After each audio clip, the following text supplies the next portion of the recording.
عرفتوا ديك القضيه ديال فاش كتمشي للقسم معطل وكتبقى تخيل كلشي كيشوف فيك، ولا مثلا فاش كتكون غادي وكدوز من حدا شي قهوه وكتبقى تخيل كلشي كيشوف فيك ومركز مع التحركات ديالك والمشي ديالك وداكشي اللي كديرو. اللي بغيت نقول لكم هو غير ارتاحوا، راه حتى شي واحد ما كيشوف فيكم وحتى شي واحد ما مسوق لكم كما كتخيلوا. علاش؟ حيت كيما انت كتخيل بلي راه كلشي كيشوف فيك، حتى هذوك الناس اللي كتقول انت كيشوفوا فيك حتى هما راه كل واحد منهم كيحسب لهم بلي راه كلشي كيشوف فيهم.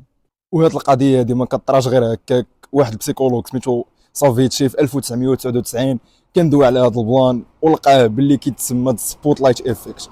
كتكون غادي وكتخيل كلشي كيشوف فيك وكلشي حاضي معاك وكلشي مركز معاك شنو كدير وكيفاش كتمشى كيفاش انت داير.